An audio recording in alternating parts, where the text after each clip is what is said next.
Our next speaker, Barbara van Barghahn, who is a professor at George Washington University. When this exhibition began to be planned and we decided that we were going to take it to San Diego as a venue, I contacted my good friend Ali Peel at the National Gallery of Art, who is one of the people who runs their public programs there. She used to work with me in my last curatorial job, and said, okay, Ali, who can we possibly get to speak on these things? Because, you know, who knows anything about the Portuguese Renaissance and/or tapestries? And she said, oh, no problem, I've got that all fixed for you. You just need to talk to Barbara van Barghahn. She's the person who knows everything, who kind of made the whole exhibition happen, and she's a great speaker. So it was a very simple way of organizing a symposium, is just taking advice from someone who had done it all before. Rather than go through a list of academic achievements, I think it's nice to point out not only has Barbara accrued many academic honors, but for her work in making Portuguese culture better known in America, she was awarded the Order of the Grand Commander of the Order. She was made a Grand Commander of the Order of Prince Don Henry the Navigator. And it's a very rare academic who also manages to get political distinction as well. As I say, Barbara is someone who knows about the culture of the Portuguese Renaissance in a way that very few people, even in Portugal, ever have done. And so it's going to be a real treat for you to hear her give us the real story of the tapestries in this exhibition. So please join me in welcoming her.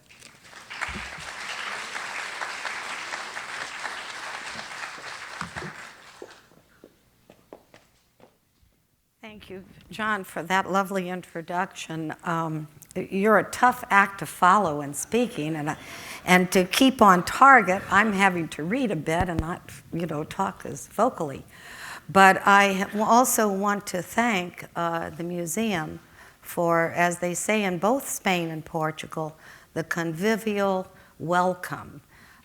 This is one of the most beautiful museums I've ever visited, and I've seen quite a few, mainly over in Europe.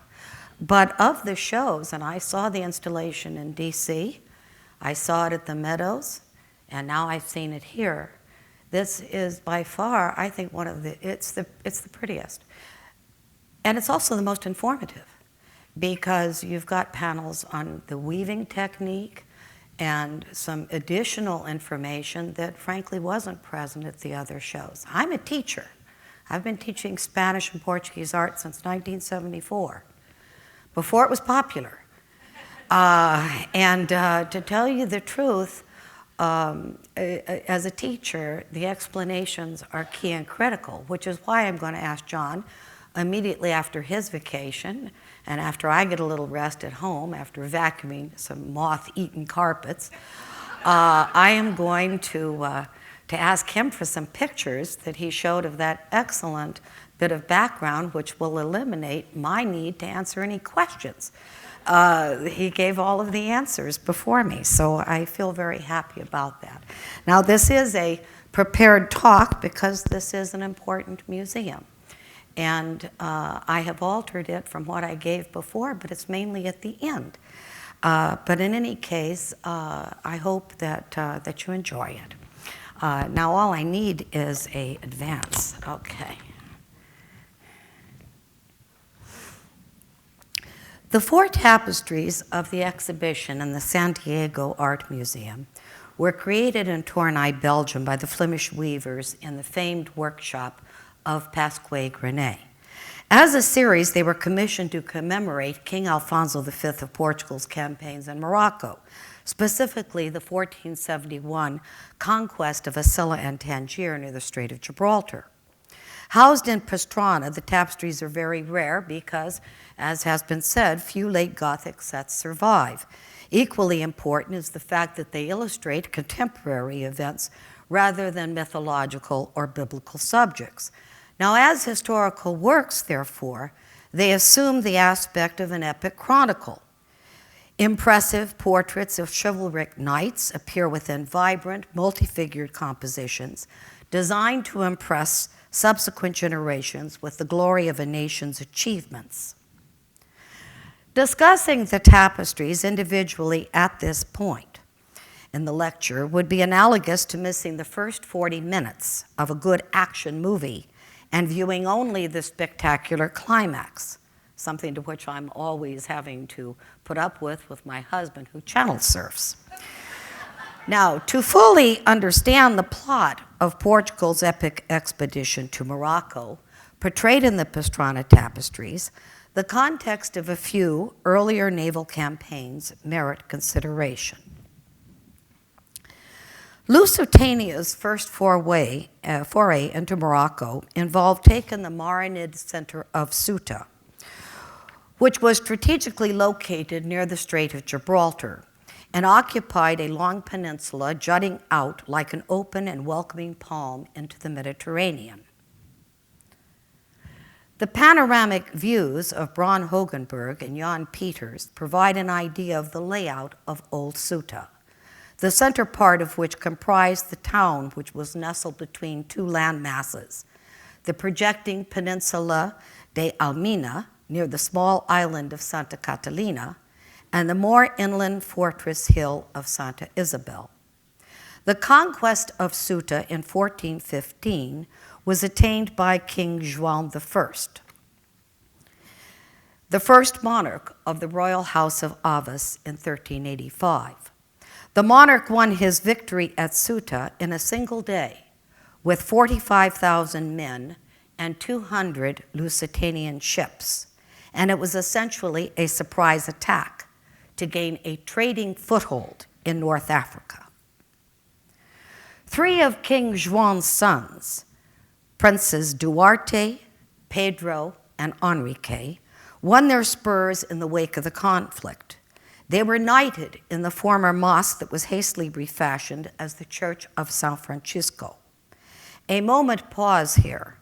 King João had an illegitimate son, Alfonso, Count of Barcelos, who was 21 years older than the heir Duarte.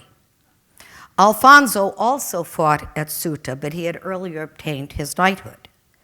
Queen Philippa of Lancaster, daughter of John of Gaunt, and granddaughter of Edward III of England, died just before the flotilla set sail for Ceuta, and her two younger sons, Fernando and João, did not participate in the venture. King João and Philippa also had a beloved daughter. In 1428, 14 years after the taking of Ceuta, the Flemish master Jan van Eyck sailed from Bruges to Lisbon as a member of a diplomatic delegation in service to Philip the Good, the Duke of Burgundy.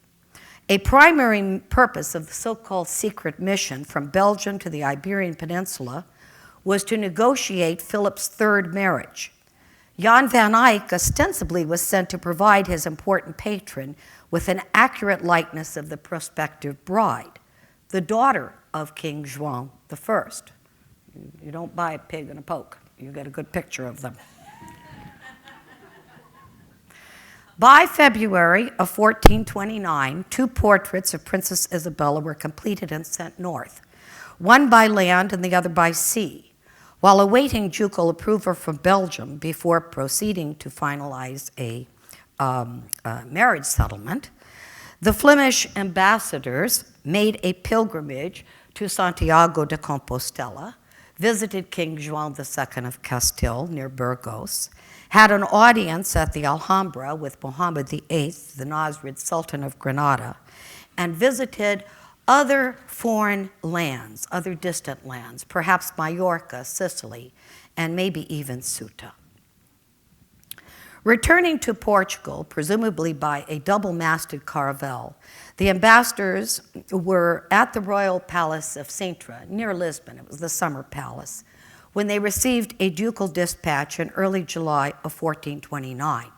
Philip the Good liked what he saw. He sanctioned a marriage contract. However, not until October did the Burgundian delegation depart Lisbon. They sailed with the fleet of 20 ships, escorting Infanta Isabella and her younger brother Ferdinand to Belgium. I have postulated that during the months Jan van Eyck was in Portugal, he painted his Fountain of Life for King João I, a multi-figured oil painting which was replicated in panels now housed in the Prado and in the Oberlin Allen Memorial Art Museum. The original work likely was installed in the Lisbon St. George Castle, and it was destroyed in the November 1st, 1755 earthquake, which utterly decimated the city of Lisbon. The composition divides into distinctive zones. Above is the heavenly deesis with an apocalyptic Son of Man flanked by the Virgin Mary and St. John the Evangelist, and accompanied by a choir of angels depicted within turrets and seated on verdant terraces. Below is an earthly zone comprising the synagogue and the church. Within the latter group are secular portraits of King João I and his sons who had fought valiantly at Ceuta in 1415. Duarte, the heir apparent, Pedro, Duke of Coimbra, and Enrique, Duke of Viseu, later called Henry the Navigator. Somewhat apart, but a stately member joining the church retinue, is João I's wealthy, illegitimate son, Alfonso the Count of Barcelos, and future Duke of Braganza. The Fountain of Life has long been regarded as a pictorial precedent for the interior panels of Jan van Eyck's most famous work, the Ghent altarpiece of 1432. The polyptych was unveiled in the parish church of St. Boff's Abbey on the occasion of the May 6, 1432 baptism of José, the third son of Duke Philip the Good and Duchess Isabel of Portugal. The infant sadly died soon after the event. It was very sad for both of the parents. The closed wings of the Ghent altarpiece contain the donor portraits of Jadicus Vid, the mayor of Ghent, and his wife Isabella Borloo. Duchess Isabel and perhaps her mother Philip of Lancaster are portrayed above the Annunciation as sibyls and counterparts to the prophets Zacharias and Micah. Similar to the Fountain of Life replicas, the Ghent altarpiece displays a heavenly deesis when opened, but its lower interior section presents a much more complex arrangement of figures, multiple figures, than the church and the synagogue in the Fountain of Life. And the centerpiece landscape shows Judaic prophets, pagan authors, apostles garbed in Franciscan habits, bishops, cardinals, popes, and virgin martyrs, all process towards the altar and the fountain of grace. While the two right wing panels present a tribute to the holy hermits and knights, the opposite panels present secular portraits of the just judges and holy knights on horseback.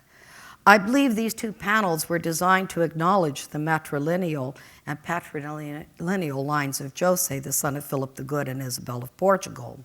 The just judges are prior dukes of Burgundy and counts of Flanders, and they include Philip the Good in black, who rides beside his father, John the Fearless. The panel of the Holy Knights, on the other hand, contains portraits of secular figures distinctively similar to those in the Fountain of Life replicas I've identified as the Portuguese heroes who fought at Ceuta. In the foreground is Duarte in green dagged hupalon as St. Martin of Tours. In the middle is Prince Pedro as St. George, and next to him is Enrique as St. Sebastian. Now, Duarte's residence in Lisbon was called the St. Martin's Palace, and he wears the green color associated with the Avis crown. Prince Pedro traveled to England around 1425 and was made a knight of the English Order of St. George. Prince Enrique fought bravely at Ceuta, but he was the only royal wounded. He was shot with an arrow, the emblem of St. Sebastian. All young princes knighted at Ceuta wear laurel crowns designating victory. Now, time doesn't present an opportunity to identify the other figures in this panel, but the crown background portrait possibly depicts John I. His physiognomy compares favorably when reversed with an extant portrait of the sovereign in Lisbon. Perhaps the conversing figure in a dramatic blue hat and ermine-cuffed black robe is Alfonso, Count of Barcelos, who directed troops at Ceuta. Alfonso was the son-in-law of Nuno Alvarez Pereira, King João's closest confidant, the wealthy Constable of Portugal, not only had equated the Avis royal princes with the valorous knights of King Arthur, but he also selected as his alter ego Galahad while fighting by the monarch's side at Ceuta. In 1422, when Jan van Eyck was completing the Ghent altarpiece, Prince Henry the Navigator, who had been charged with supervision of the garrison at Ceuta, proposed to his father, King John I, that he lead a second expeditionary force to North Africa with the ostensible purpose of capturing Tangier and the coastal towns of Qasr el-Sequir and ASILAH. Plans for the project were set aside following King John I's death in 1433 and the succession of his son Duarte. But Enrique continued to advocate a campaign to North Africa. Support for the venture divided the Portuguese royal house. Enrique was backed by his brother, Prince Fernando, King João's youngest son, and the master of the chivalric Order of Avis. Prince Fernando had yet to prove his mettle, prowess, and valor in a noble clash of arms. Enrique also received the espousal of King Duarte's wife, Queen Leonor of Aragon. However, staunch adversaries against the project were Prince Pedro and his half-brother Alfonso. Another dissenter was Prince João, the Duke of Beja, probably because he had married Alfonso of Barcelo's daughter. What tipped the balance in favor of Enrique's expedition was the promise by the bachelor to leave his title and estates to his younger brother Fernando. Upon Enrique's revision of his last testament in March of 1436, King Duarte ordered preparations for an armada. The campaign against the Marid Sultanate of Morocco was a disaster. According to the court chronicler Rue de Peña, about 3,000 knights, 2,000 infantrymen, and 1,000 archers set sail for Ceuta in August of 1437 after a solemn mass and ceremony at the Cathedral of Lisbon, where Enrique received King Duarte's standard. The armada arrived at Ceuta on August 27th, where Enrique was greeted by the garrison commander.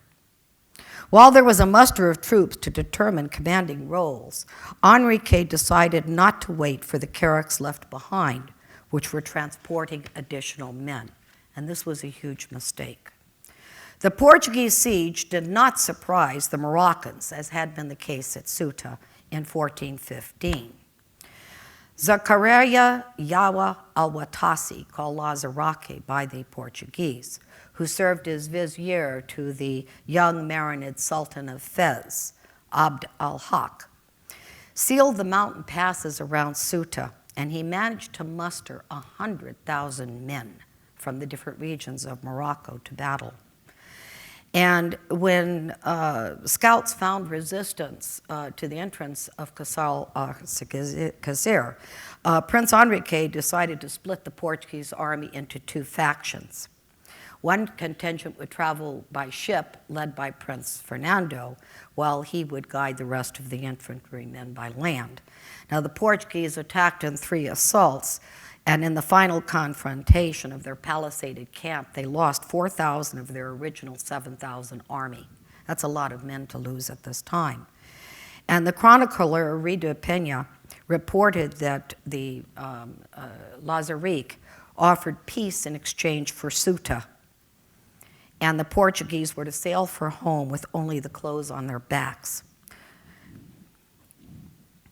As security for safe evacuation, Enrique turned over 4 of his noblemen as well as his own brother, Prince Fernando, who was to remain in Morocco until Ceuta was delivered, with few personal servants and a confessor.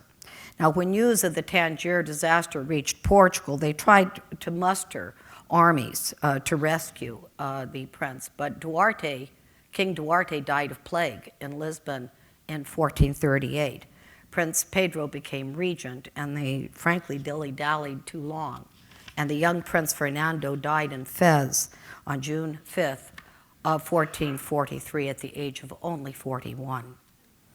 Now, although the reputation of Prince Enrique had suffered because he's the one who led the siege, He did encourage popular devotion to his brother, who became known as the Prince Saint Ferdinand, Infante Santo Fernando, and he was actually beatified in 1470.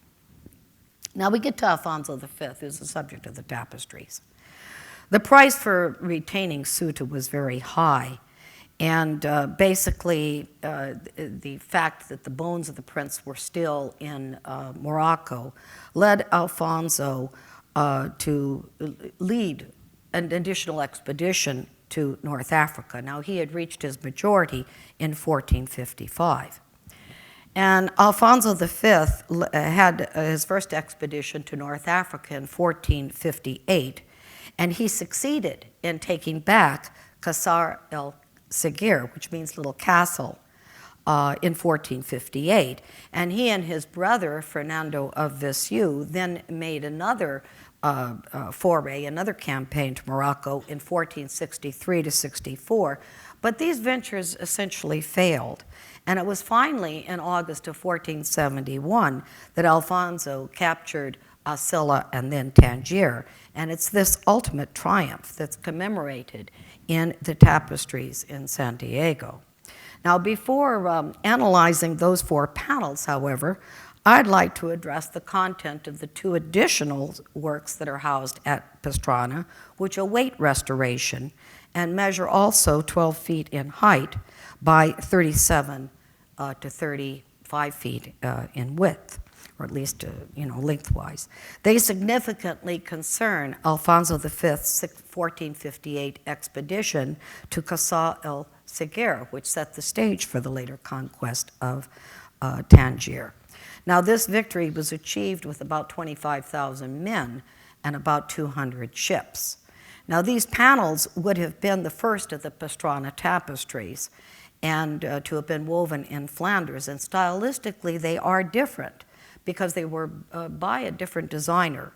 Both panels portray events that occurred in the town of Lagos in southern Portugal before the fleet sailed for Morocco, specifically the ceremonial kissing of hands and then the embarkation of the carracks.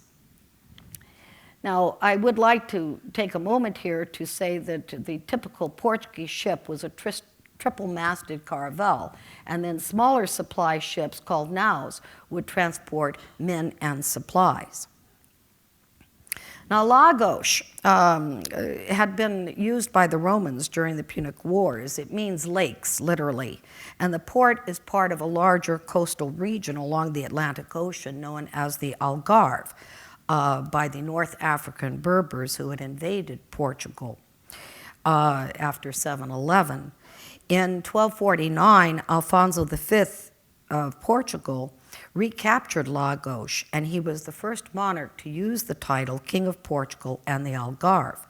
In fact, King Juan I's fleet, which sailed to Ceuta in 1415, assembled at the fortress of Lagos, and the old port, which lies at the mouth of the Ben Safrim River, became a stepping stone for the maritime empire of Portugal during the Renaissance age of exploration. That's why the setting of San Diego is so very appropriate. The National Gallery doesn't have this, and frankly, neither does Texas. But you look and you see all the small ships, and you immediately think of Lagos. You might also think of Angelina Jolie and Brad Pitt. They have a house that overlooks the water in Lagos. So I thought that you might, the men in the audience, this will wake you up, and the women will appreciate Brad Pitt. Now, turning now to the adventure unfolding in the tapestries, which, as John quite remarks, you almost have to do it sequentially to understand them. And this is prelude to the works in the current exhibition. Let's consider the action in the unrestored 2 panels, the ceremonial hand-kissing of the before the flotilla sets sail provides a multi-figured composition which is divided into narrative segments. On the far left, noble knights gather around King Alfonso V to kiss his hands in a chivalric oath of fealty. The monarch is portrayed in full armor with chain mail, wearing over his helmet a gold crown circlet surmounted by truffle lines and smaller finials, basically a crown. In the middle section, what you have is a stately cavalcade moving to the right, while the monarch's brother, Fernando de Viseu, rides on horseback on a richly caparisoned horse. The king's steed has no rider because the king is under a canopy, walking in full armor, and the canopy was held by favorite courtiers. On the far right is the destination, the church at Lagos, where diverse ecclesiastics have gathered before the Augustinian Church of Santa Maria, where they will hear the service of the Mass. It's always a good thing to pray before embarking. Now, dedicated to Our Lady of Grace, the 14th century edifice that survives today in the town square, has beside it a contemporary statue of Prince Henry the Navigator looking out to sea. He was initially buried in this church that was remodeled in the 16th century and then rebuilt later. I might say that it was affected by the earthquake in Lisbon in 1755. Now, the second tapestry of the embarkation portrays the departing Alfonso V and his troops into Carax, and it's best understood by considering the layout of the port of Lagos, where troops and supplies would have been boarded from opposite bulwarked quays. The medieval castle of the governors of the Algarve at Lagos is situated very near the Church of Santa Maria and the square of Henry the Navigator. Now, defensive walls still surround the old quarter of the town. On the right side of the tapestry, you have several knights in fabric-covered brigantine armor, visored sallets, chainmail, and greaves or leg coverings, and they stand and sit before the walls of the governor's castle.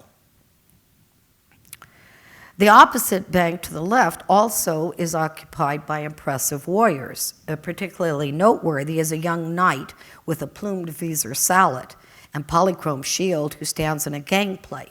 I have a red arrow for him. An older commander at the bow of a foreground carrack holds a banner with mittened gauntlets. This stately warrior has exceptional brigantine armor covered with cut velvet and brocaded fabric. He wears supple leather boots and protective steel rosettes at his elbows, and he also has his knees protected by pollens.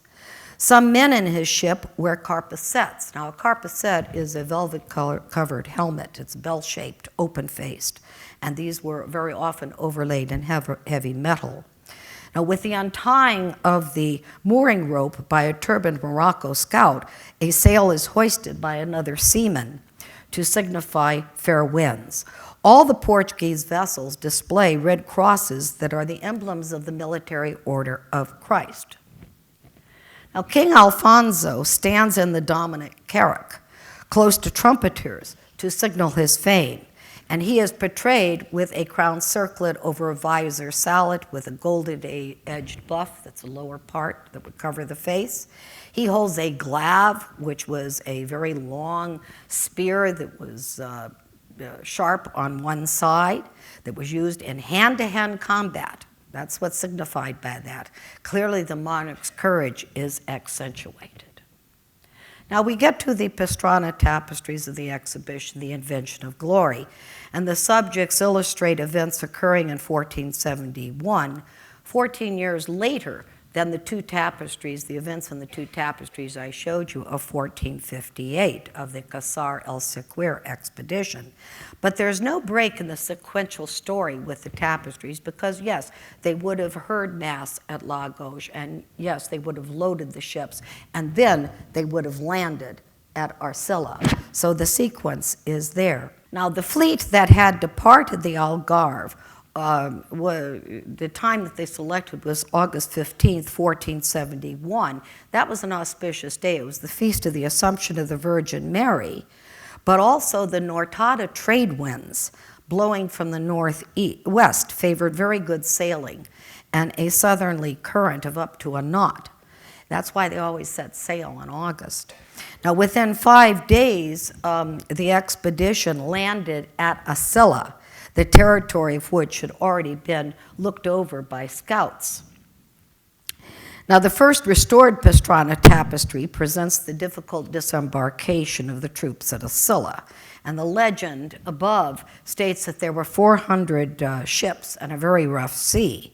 Alfonso ordered his men ashore, but many lives were lost in the reefs, about 200 troops. And as John mentioned, Alfonso V and Prince Juan were represented twice in this tapestry. On the far left is the flagship of the monarch, heavily adorned with heralds of Portugal, and you can easily see his insignia banner, which was the water wheel, or the rodizio, and that was chosen by the king as his own signature device after the death in 1455 of his beloved wife Isabel. The perpetual turning of the water wheel alluded to his continued tears of sorrow. Within the wheel, if you look in the tapestries, you'll see the word jamais, which in French and Portuguese means never. Basically, he will never forget his wife or love another. I'm trying to get my husband to adopt that emblem. In any case, the water wheel functions as a kind of a benchmark so that you can go through the tapestries and figure out where the king is always located. It's always above him, this water wheel. Infantrymen and crossbowmen were transported to shore from the carracks in small wooden vessels, which must have been a very perilous endeavor with the rocky coastline of ASILAH. The stylized lines of water that you see in person in the exhibition hall veil the horror of death by drowning that occurred with the disembarkation of troops, all of whom were hampered by heavy brigantine metal plates covered by fabric, weapons. They were literally weighed down. Closest counterpart would be something like D-Day, even though that's really not a counterpart. But the poor men really drowned because of their equipment. And their spears were rather unwieldy. Nevertheless, the landing also, as I say, showed both the King, Alfonso, and Prince Juan in heavy armor. So they could have drowned too, but they took a chance. And that's what's on display here, again, is their courage in navigating through very, very rocky reefs. Again, they're shown approaching the walls of ASILAH. Now, these are all photographs of mine from Morocco, which I thought you might appreciate. But they approach the walls of ASILAH, and then looking down, you see the inhabitants are portrayed on the walls, the turbaned defenders with their scimitars, lances, and polychrome shields. Not many people know this, but Morocco's center of Fez was renowned for making the adarga, which was a leather shield that either was heart-shaped or comprised of overlapping ovals, and you can see that here. Now, the walls of ASILAH that still stand provide an idea of the type of heavy fortification confronting the Portuguese in 1471. These walls encased what was called the Almadina, or the Old City, which still remains a warren of narrow interlocking streets. Writing in 1573, the chronicler Luis de Marmo Carvajal confirms King Alfonso V issued an order to construct a wooden palisade to isolate the town. I've tried to indicate where that wooden palisade is here in blue to give you an idea of how it basically sandwiched the town off from the sea. The second tapestry recounts the siege of ASILAH, which lasted 3 days, from August 20th to August 24th. And due to adverse stormy weather, the Portuguese were unable to land only a few of the horses in their naus and only a couple of pieces of artillery. And this composition illustrates the enormous wooden palisade, where you can see the wooden fence in the foreground, and in the background are the masts of ships, and in the middle is ASILAH. So ASILAH was sandwiched in between. Now, the curving palisade fence encases a number of soldiers, but it also displays red crosses of the chivalric order of Christ and the water wheel emblem of Alfonso V. The heraldic standard devised under King Juan I also hangs on the palisade, where the fleur-de-lis design of the coat of arms is the color of the House of Avis. Basically, the artillery is showing the cannons being more or less behind the wooden planks that would be led into the fence to take it out. Now, the town did not really stand a chance, as the governor of ASILAH, Moulay Chekwe, was in Fez, helping the Sultan quell a rebellion and civil war. Now, royal portraits in this tapestry were designed to be particularly heroic. On the left, and actually occupying the traditional place of importance, is Prince Juan II, who extends his arm with an open hand. And the reason for this gesture is apparent when you look at his father on the other side. Alfonso V holds in his hand what's called a baton of command, a baston de commando. And he is getting ready to give over that baton to his son to be the head general. And while there are men that are nearby, the bodyguards are nearby, they also had served in earlier expeditions. Each royal mount, each royal horse, is depicted in barding. That's full body armor for horses. And essentially, while you've got the shield for the head and for the neck for the horse, the carpesons that encased the horses' bodies were made of hardened leather and overlapping iron plates. And these protective carpesons are then coated with a magnificent fabric. Prince Juan's mount displays purple velvet, while Alfonso V's horse has cloth of crimson and gold adorned with pomegranates. The third tapestry illustrates the assault of ASILAH on August 24, 1471. And while the Portuguese troops began to destroy the walls of the town, what had happened was it actually began accidentally. A white flag of surrender was brought out, which everyone misinterpreted. And according to the chronicler Damien de Guy in 1567, Alfonso V and his son Juan entered the fray immediately. They requested their helmets. It was an accident of arms. Now, apparently, they tried to raise wooden ladders, but there were two main points of attack: the Alcazar or castle keep and the mosque. Now, the Alcazar was to the left of the 16th century Portuguese tower shown in the photograph and in the Barghahn view of ASILAH. The town mosque was replaced by a church, perhaps the tall tower within the town proper shown by Barghahn. And here is the mosque. First, the large tower and the mosque, two main points. Two of Portugal's most valiant knights lost their lives at each vanguard. João Coutinho, Count of Mariavella, fell at the mosque, while Álvaro de Castro, the first Count of Monte Santo, died protecting the king at the main gate of the old Alcazar. The combat was fierce, but Portugal took the town. 2,000 inhabitants were killed, 5,000 taken captive.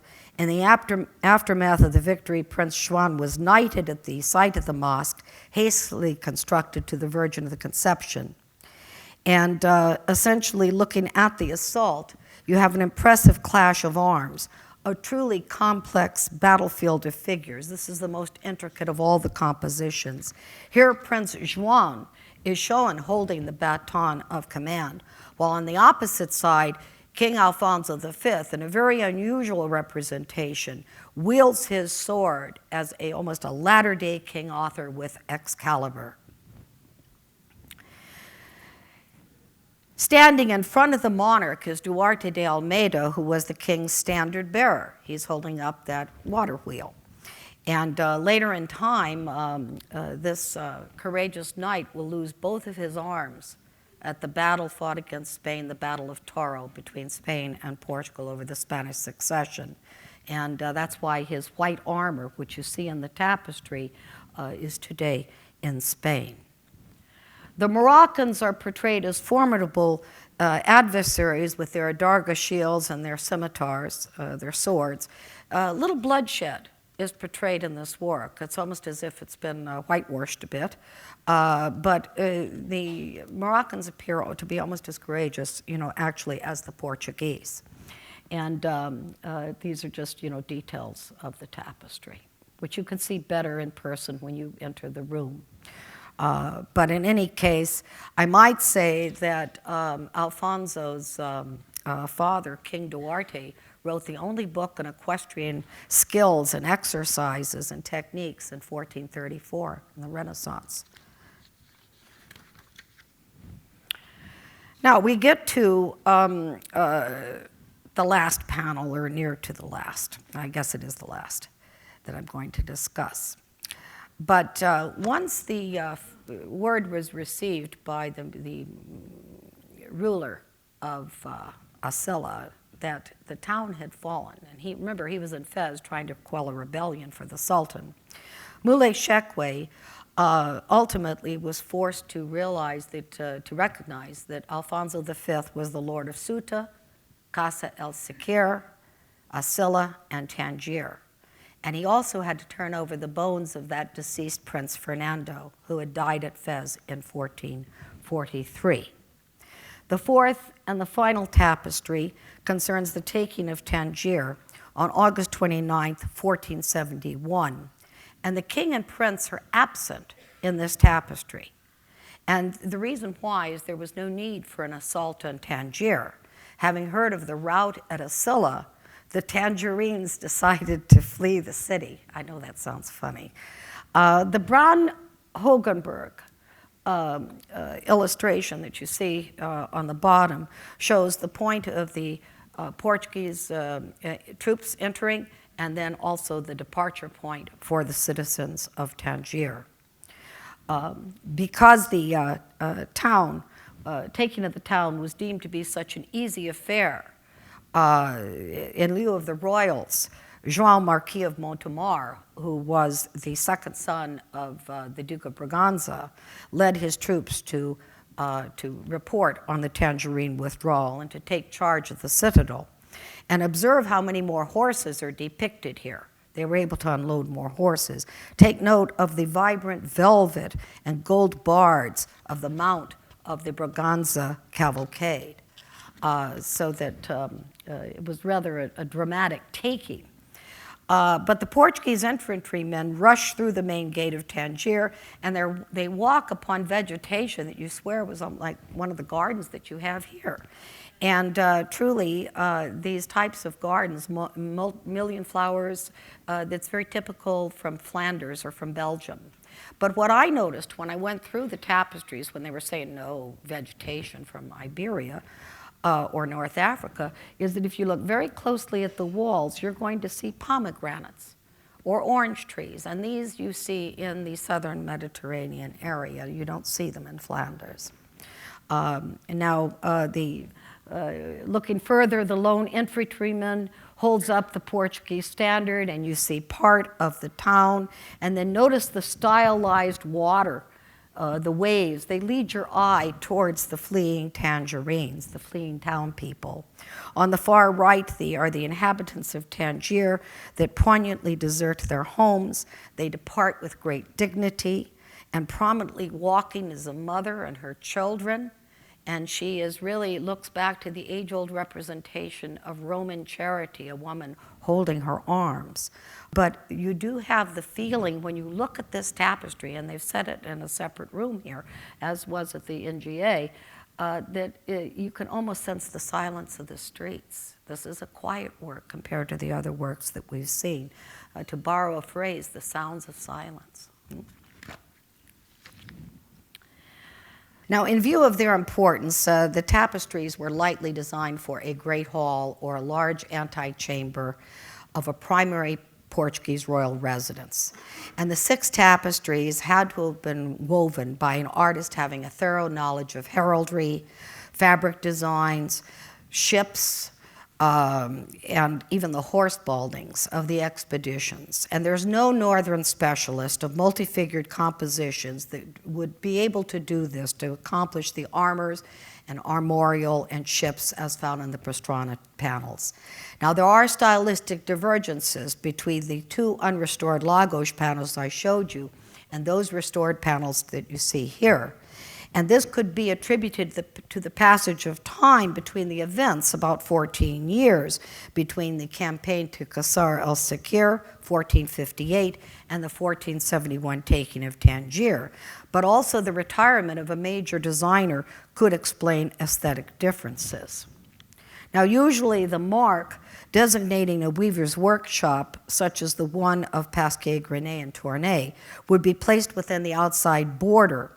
And here, though, we have within the stocking of the walking page what could be a signature, a twisted cord in the initials G and A, which I think may be representative of Gonsalves and Enesh.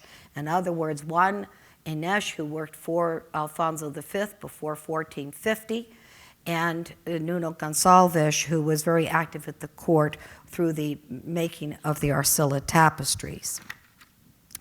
Now, a compelling reason for assigning the lost cartoons for the Pastrana tapestries to Nuno Gonsalves and João Enesh is the evidence provided by a project of their collaboration, that is the decoration of a royal chapel that was in the Lisbon Romanesque tower of the Cathedral of Lisbon.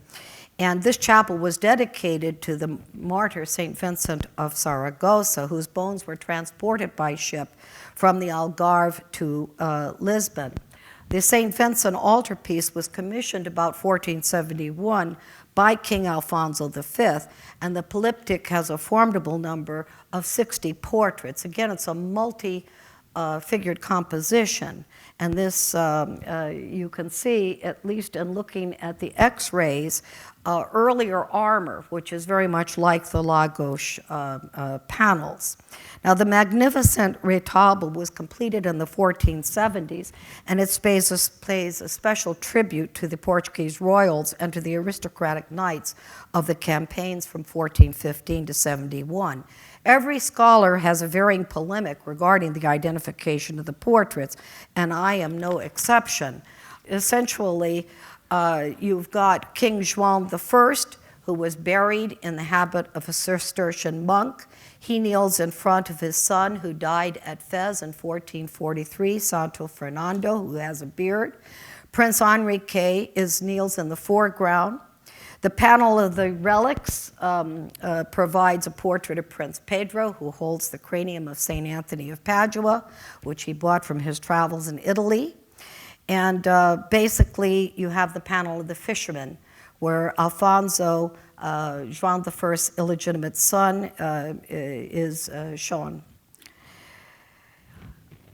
I might say there are two large panels, and insofar as the larger one dedicated to St. Thecla, who cut her hair to follow St. Paul and was an early baptizer as a deacon, X-rays confirm that there was a female diadem on the figure. But her feast of October 27th coincided with the 1458 Battle of Qasr el-Sakir. And included in this, you have Princess Joana, who ruled while her father was away. Alfonso was away in North Africa. You have Princess Isabel of Portugal, who can be identified by her portrait in the Getty Museum. You have King Duarte, her brother. And then you have, again, the nephew of Alfonso V, who also supported the kingdom when the troops were away. Now, in the second panel, you have more of a tribute to ASILAH and to the exact subject of the victory campaigns that are alluded to in the, or shown in the tapestries that we saw, where basically you have Alfonso V, you have his son João II, you have Alvaro de Castro, who died at the Alcázar of ASILAH, you have Duarte Menezes, who died defending the king in an earlier campaign. You have the beloved brother of Alfonso V. Now, how Duarte is identified is because of his tomb in Portugal, which contains his tooth, which he gave to his wife before he departed. Now, St. Vincent's feast day was very near the time period that Duarte de Menezes died. If Prince Juan was the perfect prince, Duarte de Menezes was deemed the perfect knight. Now, in just a bit of the remaining time was what I had originally hoped to present. But you know that after Alfonso died in 1481, his son, who fought at Tangier, or not Tangier, but at ASILAH, succeeded him to the throne of Portugal. And when he was still a prince, he wed his uncle Ferdinand of Viseu's beautiful daughter, Leonor. He was 25, she was 22, and their marriage occurred just prior to his departing for Tangier. Now, basically, I'm not going to go into a discussion too much of this work, but this is by, and a master I believe is Portuguese, and I believe it portrays Juan II, his wife Leonor, their only son Alfonso, and the daughter of Isabel and Ferdinand of Spain, Isabella. And the young Prince Alfonso was only 15 to her 20. But a great royal marriage was arranged, and I'm going to skip through, and I hope I will be forgiven for this. But a great marriage was arranged in 1490 between the offspring of Ferdinand and Isabel of Spain and King Juan II and Leonor. And this marriage was celebrated with great, great festivity in the town of Évora. At this point, I'm just going to go off notes. This is the town of Évora that you see, which is 2 hours' drive from Lisbon, and this is a plan of the town. The young princess was actually met at the main old gate by Juan II, who was dressed in French fashion with a long ermine cape, with pages, and they greeted her with about 60 knights. There were palaces all through Évora. Manuel I, the cousin of Juan, had his own palace. Another estate, that palace of Manuel was in front of a temple of Diana. Another great estate was used for the wedding guests. But the main palace, the palace in the southern part, was near the old Franciscan monastery, which becomes the chapel of the King's Palace, which only a remnant exists today. And this is the Church of St. Francis that's nearby. Now, the problem is most of this palace was destroyed in the 1600s, the Palace of San Francisco, but the church remains.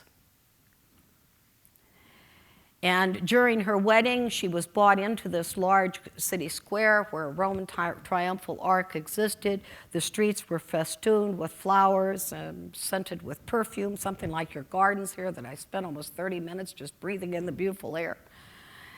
And essentially, she visited the cathedral, and she was taken to this magnificent palace. Now, in the palace today, what you see at Évora is a long gallery. It's called the Gallery of Women, that was erected right on the site of a banqueting hall that John II ordered built to celebrate this wedding. And this very, very long Gallery of Women was over 200 feet in length.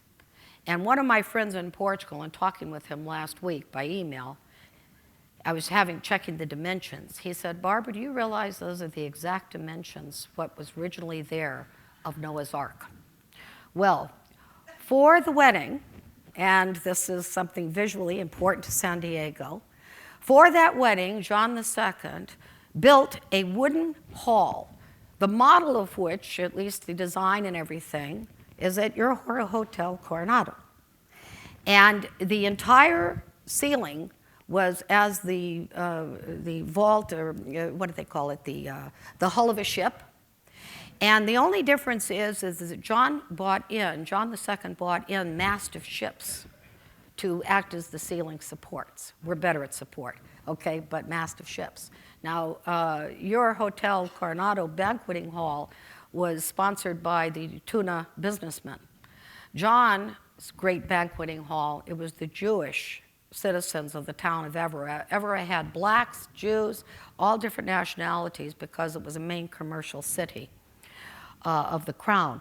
Well, Manuel I, unfortunately, John got into a bit of difficulty with the other side of the family, and he actually murdered his own cousin. And so Manuel didn't take kindly, that's his successor, to the fact that John had killed his own brother. But nevertheless, that's why, instead of keeping the wooden banqueting hall, the successor to Jean Manuel I replaced it with stone. But if you visit Evora, you're going to see that gorgeous stone gallery, but it occupies the site. Now, there were other rooms nearby the banqueting hall, and in those rooms, I think the Pastrana Tapestries were originally hung. And this is from one of the northern Portuguese palaces, but it gives you an idea of how, in fact, these are replicas of the Pastrana Tapestries in northern Portugal and Braga. But what hung there in 1490, I'm timing it because I'm going off key, but what hung in there were Moroccan textiles. And they were a special type of heavy textile because it was the winter season, late November, early December. And this is just to give you an idea of the textiles. So they were wanting to evoke the memory of Morocco in the banqueting hall and also in the antechamber, which had the Pastrana Tapestries. But I think that it's important for you to at least know that here. And for the event, let me just tell you that one of the events, if you could imagine this is the banqueting hall, there were 7 tables on one side, 7 on the other. The king was at one end, and there was a center area that was left free. For one event, the Feast of St. Barbara, December 4th is her feast, but for the December 5th, they brought in 30 pavilion tents of purple and white, which were the princess's colors, and each of the tables had a large castle constructed, the St. Barbara Castle. Well, St. Barbara is the patroness of the artillerymen and also the mariners. And then for another event, and this was probably the most dramatic event, down the center of the room, they brought in caravels, ships, triple-masted caravels. And at the prow of the head ship was Juan II, dressed in the armor that he fought in at ASILAH. And then he got down, well, he was quite a ladies' man. He got down and he proceeded to invite the Infanta to dance, and they danced around the room and they had a mask. And then the next day they had joust in the town, and they reenacted the taking of ASILAH. And that's why I think that these tapestries are so important. It's part of court ceremony, it's part of court decoration, and it's really a glimpse of life back then. And I think in a town like San Diego, where so many, the military, the naval men, it must have particular resonance, which could not be found in Washington or even in Texas, even though they've contributed a number of men to the recent conflicts. Well, I have a better ending that's more highfalutin, but I'm ending on time to make space now for the next I hope, good talk.